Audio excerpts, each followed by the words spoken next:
Muy buenas tardes a todos. Mi nombre es Lizeth Montaño Candelo, residente de segundo año de pediatría, y el día de hoy hablaré de peritonitis en niños. Podemos definir la peritonitis como la inflamación del revestimiento peritoneal de la cavidad abdominal, y esta puede deberse a procesos infecciosos, autoinmunitarios, neoplásicos y químicos. En general se va a presentar de forma aguda, puede ser localizada o difusa, y en niños es muy infrecuente. Esta a su vez se divide en primaria, secundaria y terciaria. En la primaria vamos a ver que se dice primaria o espontánea, y es pues menos frecuente. Ocurre sin una fuente de infección intraabdominal que sea evidente, y su asociación con el síndrome nefrótico y patopatía crónica es muy conocida. Es muy rara en niños que estén sanos, y por lo general la infección se localiza fuera del abdomen y llega a la cavidad peritoneal, ya sea por vía hematogena, linfática o transmural. A su vez se divide en peritonitis bacteriana espontánea, granulomatosa o asociada a diálisis peritoneal. En la secundaria vamos a ver que se debe a una extensión o rotura de una víscera intraabdominal o de un absceso dentro de un órgano, por ejemplo, una ruptura de un divertículo de Meckel o una apendicitis, o incluso también pueden ser por traumas. La terciaria, entonces, es cuando se hace referencia a una enfermedad que se vuelve difusa o también localizada, pero que es recidivante y que va a estar asociada como a un peor pronóstico que la peritonitis secundaria. Entonces vamos a hablar de la peritonitis primaria. Entonces, en cuanto a la peritonitis bacteriana espontánea, que hace parte pues, de la peritonitis primaria, y habíamos dicho que esta es una infección bacteriana de la cavidad peritoneal sin que haya un foco intraabdominal claro. La mayoría se van a presentar en niños que tienen ascitis secundaria, patopatía crónicas o síndrome nefróticos, o en pacientes que hayan tenido procedimientos invasivos. Por lo general hay una teoría de la translocación bacteriana, entonces el origen va a ser parte de la flora intestinal, y es la translocación bacteriana con una disfunción que hay del sistema inmune. Se menciona pues que habían varias formas de que lleguen esas bacterias al líquido peritoneal. También está la vía hematógena, y es importante que tener en cuenta que también hay focos que son focos respiratorios, urinarios, que pues pueden estar como participando en que se desencadene la infección. En los adolescentes, los que ya estén planificando, o en mujeres que tengan DIU, puede ser una consecuencia el ascenso de los microorganismos a trompas de falopio.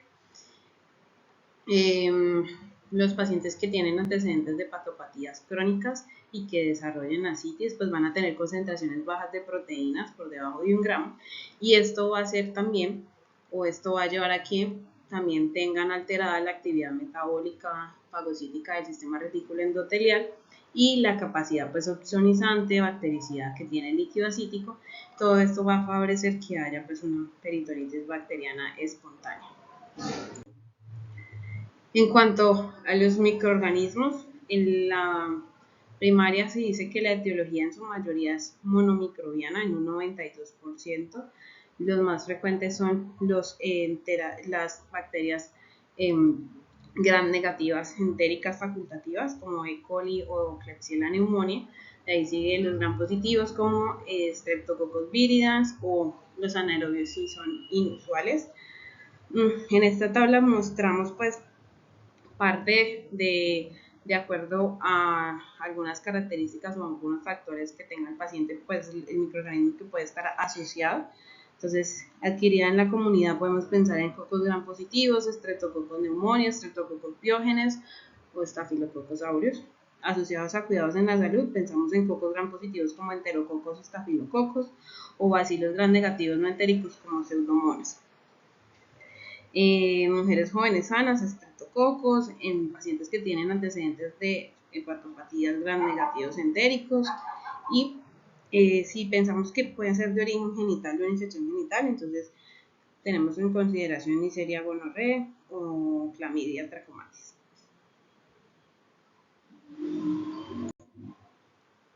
En cuanto a las manifestaciones clínicas, pueden tener un comienzo que puede ser insidioso o puede ser también rápido, se va a manifestar por fiebre, dolor abdominal. Son niños que voy a ver con un aspecto tóxico y pueden cursar también con vómitos y diarrea. La fiebre en un 69%, el dolor abdominal se ve en un 59% y ese es difuso.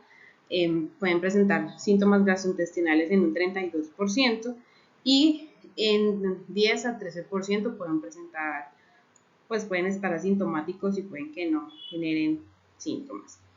Son niños que a veces pueden manifestar que no han hecho deposiciones, que tienen un hilo paralítico en un 30%, y yo en todo niño que tenga fiebre, dolor abdominal, que está asociado con distensión abdominal más síntomas gastrointestinales, debo tener en consideración que se trate de una peritonitis. Al examen físico puedo ver que hay un signo de rebote doloroso o positivo y puedo ver signos de irritación peritoneal en algunos casos. Entonces, en la mayoría en todos los casos en general, el diagnóstico en sí se hace bajo la función pues, del líquido acítico en el cual yo voy a tomar un estudio citológico, bioquímico y microbiológico. Debemos tener en cuenta también que pues en un niño que tenga una nefropatía o hepatopatía, que tenga citis y que tenga signos peritoneales, pues eso además justifica la necesidad de que haya una paracentesis diagnóstica. El líquido, pues, para hacer diagnóstico debe tener un recuento de polimorfonucleares por encima de 250 células, de las cuales, bueno, en total deben ser más de 250 células y estas del 50% deben ser polimorfonucleares. Además de eso, se debe hacer un cultivo, debo hacer un cultivo junto con todas las pruebas que ya había mencionado. Hay unas variantes en donde yo voy a encontrar que tengo un recuento alterado, pero un cultivo negativo, que está la citis neutrocítica, que voy a ver que voy a encontrar un recuento de polimorfonucleares por encima de 250, más un cultivo negativo, y esto puede ser porque haya una baja concentración del inóculo o porque no sea detectado la baja concentración o el inóculo está bajo, que pues no pueden detectarse por los métodos convencionales, o hayan tenido pues un tratamiento antibiótico previo. Bacteriacitis es la presencia de bacterias, entonces vemos que tengo un cultivo que es positivo, pero no hay una respuesta inflamatoria peritoneal. Además de esto, se recomienda que se deben hacer pruebas de hemocultivos. Estos hemocultivos por lo general salen positivos en un 50% y están los métodos moleculares que me van a ayudar a tener mayor sensibilidad que los cultivos en cuanto a la detección bacteriana. Entonces el tratamiento en sí debe iniciarse apenas tenga la sospecha. El tratamiento debe ser parenteral con antibióticos de amplio espectro, ya sea cefotacime, el cual yo voy a modificar de acuerdo al antibiograma. Entonces, si es adquirida en la comunidad, una cefalosporina de tercera generación, o si es asociado a los cuidados de atención en salud, entonces pienso en piperacilina, tazobactam, carbamazepínicos más vancomicina. Antes mencionaban que el tratamiento iba de 10 a 14, ahora se ha visto que en tratamientos cortos de 5 a 7 días pueden ser efectivos. Entonces, ya para hablar de peritonitis tuberculosa, es infrecuente, es del 1 al 3% de todas las formas de tuberculosis. Entre sus principales factores de riesgo es que tenga una enfermedad renal crónica asociada a diálisis peritoneal, VIH, diabetes, que vengan tratamiento prolongado con esteroides, tratamientos con factores el factor de necrosis tumoral o que tengan antecedentes de malignidad.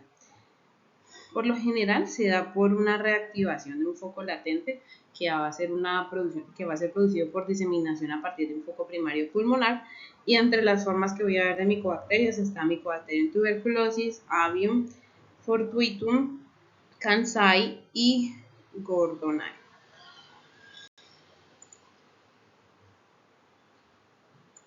En cuanto a las manifestaciones clínicas, pueden ser insidiosas, pueden ser un proceso que es subagudo. Voy a encontrar ascitis en un 73 a 90%, fiebre en un 74%, van a tener pacientes que tienen pérdida de peso en 62% y el dolor abdominal difuso en un 58%. El diagnóstico es microbiológico, entonces voy a ver que se hacen baciloscopias que van a ser positivas entre un 3 a 25%. El cultivo, una detección molecular. En algunos casos se encuentran se puede hacer una biopsia peritoneal y pues el citológico y el citoquímico también. En el tratamiento por lo general es con el manejo a tuberculosis, entonces rifampicina, isoniazida, pinacinamida y etambutol. En las tablas muestro como el tratamiento dependiendo del peso, si es menor o mayor de 25 kilos, y de acuerdo a esto también se pueden dar el número de tabletas de tetraconjugado pues que se le, pues, se le daría a nuestro paciente. Entonces, en cuanto a la peritonitis asociada a diálisis peritoneal, esta es más generada por microorganismos que van a venir de la piel o de los líquidos que se utilizan para la diálisis que pueden estar contaminados o del tubo intestinal por una migración transmural o una perforación directa. Está asociada, se ve que en los niños que pues, están recibiendo diálisis peritoneal es de un episodio cada 17.8 meses que pueden presentar y se debe considerar en presencia de que yo vea un líquido que es turbio, un efluente turbio. En el citológico voy a ver recuento de células mayores de 100 y voy a ver que al menos 50%, más del 50%, igual que el anterior, más del 50% de los leucos que se ven son polimorfonucleares. Se hace un cultivo de la muestra y también se pueden hacer pruebas moleculares. Entonces, paciente que tenga fiebre, escalofríos, anorexia, distensión abdominal y en estallidos tardíos, choque séptico y que estén recibiendo diálisis, debo pensar en una peritonitis. La peritonitis asociada a diálisis peritoneal puede tratarse tanto por vía endovenosa o vía intraperitoneal. En los pacientes que yo sospecha que tenga cándida por pues, especies de cándida o pseudomonas aeruginosa y que la infección persista, deben pues retirarse los catéteres de diálisis. Entonces, en cuanto al tratamiento empírico, yo debo iniciar el tratamiento lo más antes posible, ideal en 3 a 6 horas que yo sospeche el diagnóstico, y debo hacer una cobertura tanto como para gram positivos como gram negativos. Puedo hacer monoterapia con cefepime y si no tengo disponible cefepime, entonces para cubrir gram positivos puedo utilizar cefalosporina de primera generación o glicopéptidos y para cubrir gram negativos puedo utilizar ceftazidime o aminoglicósidos.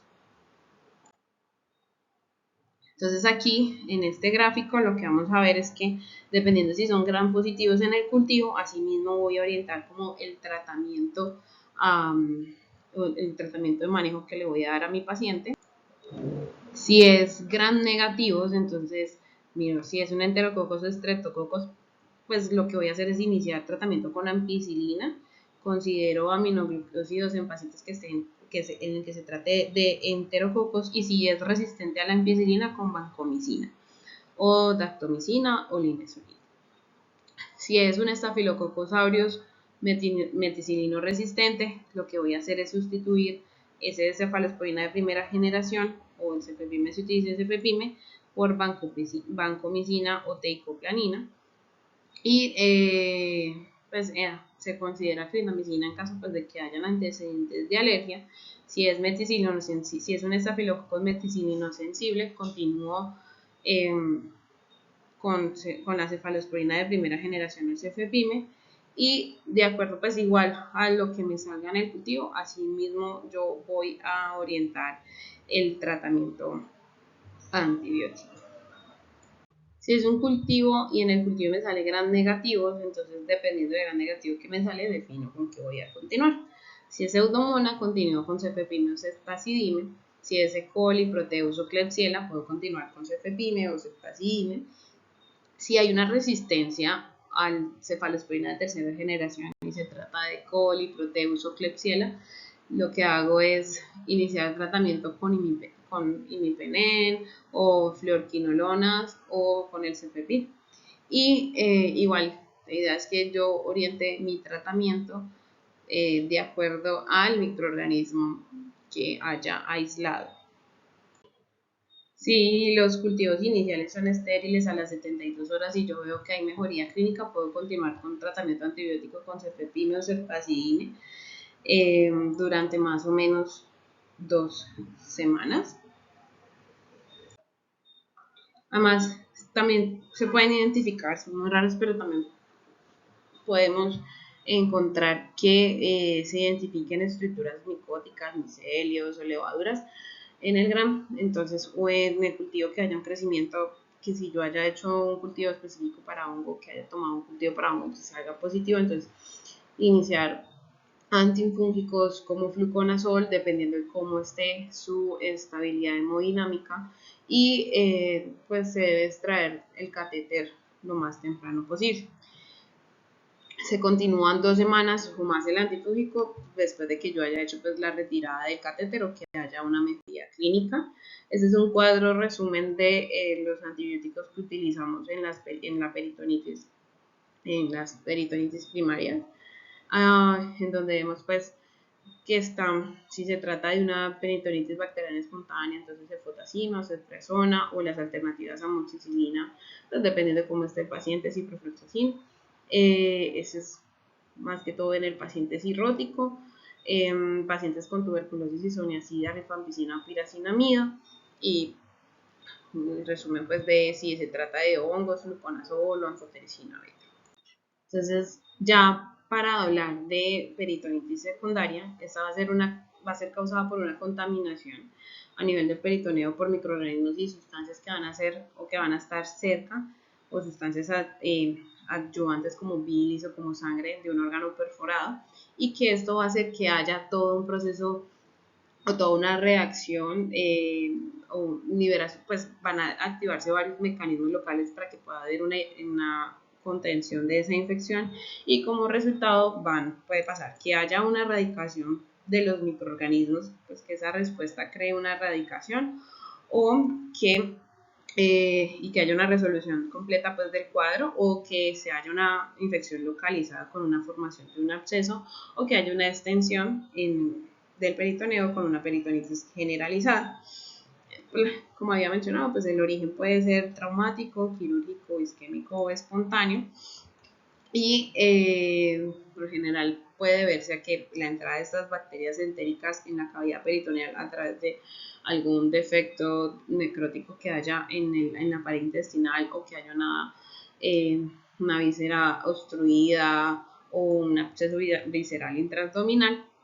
Esto pues me va a ocasionar que se cause pues la peritonitis secundaria. Por lo general, y la más común, es que haya una perforación del apéndice, pero también pueden ser por hernias encarceladas, rotura de un divertículo de Meckel, invaginación, síndrome hemolítico urémico, una úlcera péptica, enfermedad inflamatoria intersticial, colecistitis necrosante, enterocolitis necrosante o una perforación traumática. Siempre va a ser el origen, como había mencionado, una contaminación peritoneal directa, y pues como habíamos dicho, pues estos son mecanismos son como todo esto, es una reacción, al origen una reacción para poder evitar que haya una infección. Entonces, en la peritonitis secundaria, la etiología va a ser polimicrobiana y va a depender de la localización del foco primario, del lugar de la adquisición, de las posibles modificaciones que yo tenga en la flora bacteriana, y si esas modificaciones pueden deberse porque haya tomado antibióticos anteriormente o porque tenga alguna comorbilidad. Entonces, dependiendo también del órgano afectado, así mismo como mencioné, pues puede ser como los microorganismos que puedan estar relacionados. Si es esófago, estómago, duodeno, voy a ver gram positivos. y también puede ser cándida o cocos anaerobios. A nivel, si es bilis o si es de origen biliar, entonces E. coli, Klebsiella o enterococos. Intestino delgado, también entonces E. coli, Klebsiella, Lactobacillus, Streptococcus, Enterococcus. Y a nivel de ilion distal y colon, entonces voy a ver que van a predominar más que todo microorganismos anaerobios y anaerobios facultativos. En los síntomas característicos, entonces van a ser similares a la peritonitis primaria, va a consistir en fiebre, dolor abdominal difuso, náuseas, vómitos. Voy a encontrar que hay signos de irritación peritoneal como signo de rebote, que encuentre signo de rigidez de pared abdominal, sea un niño que yo vea que no se mueva tanto, que esté siempre quieto, que trate de no tener como movimientos corporales. También va a presentar hilio paralítico, entonces voy a ver que hay una disminución o una ausencia de los sonidos intestinales y voy a ver que si este cuadro persiste, pues ese exudado en cavidad peritoneal va a hacer que haya liberación de sustancias vasoactivas, vasodilatadoras que me puedan llevar a que el niño entre en un cuadro de choque. En cuanto a el diagnóstico microbiológico, igual el diagnóstico se debe hacer con una punción peritoneal, cultivo de líquido peritoneal o un exudado del exudado purulento por punción, laparoscopia por cirugía abierta. Y voy a ver que en estos niños el 25% pueden tener hemocultivos positivos y es mucho más recomendado en pacientes que yo vea que estén tóxicos, que estén con sepsis o que estén manifestando fiebre, Otros hallazgos que yo puedo encontrar en el líquido peritoneal es que tengan elevación de proteínas totales, que tengan consumo de glucosa por debajo de 50. En el hemograma voy a ver leucocitosis por encima de 12.000, dependiendo pues, del paciente. Y eso va a ser expensa de polimorfonucleares.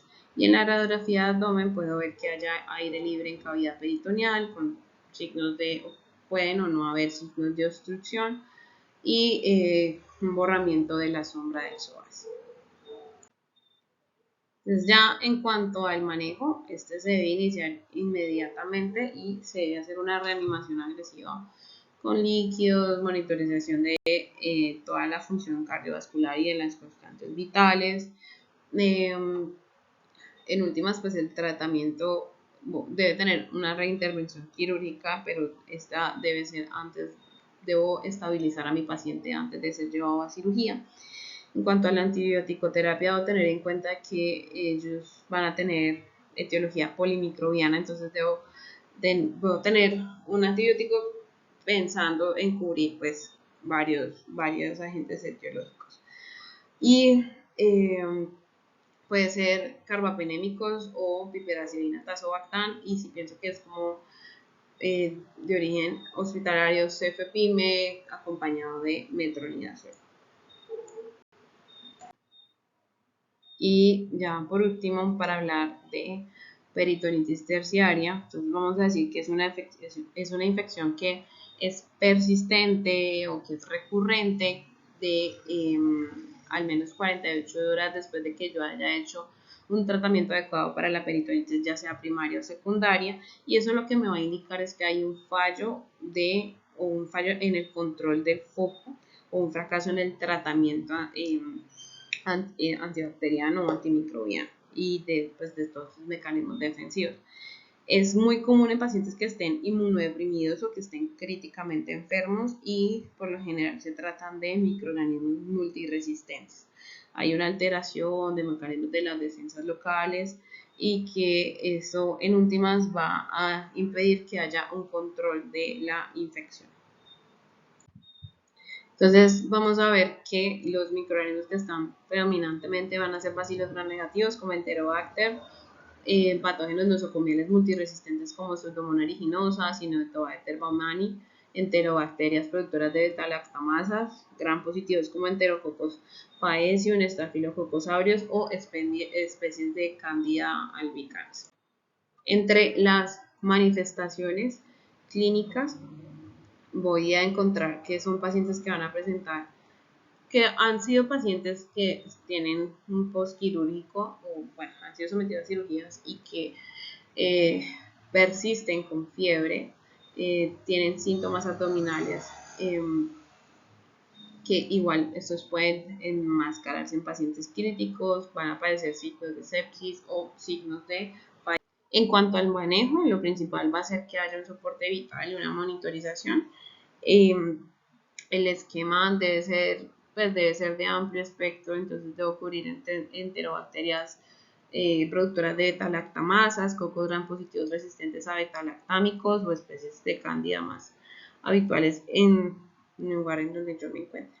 Además de que son niños que van a tener o pacientes que van a tener que ser llevados a relaparotomías constantemente, pero estos se deben considerar pues como de forma individualizada dependiendo de lo que de los hallazgos quirúrgicos que tenga. Entonces, ejemplos de manejo pueden ser meropenem o imipenem más un glucopéptido más cubrimiento de fluconazol, cefazime o cefepime más digesilina o fluconazol. También pueden utilizarse metronidazol más un aminoglicósido, más acompañado pues de quinolona, glinesolid o daptomicina y un antifúngico.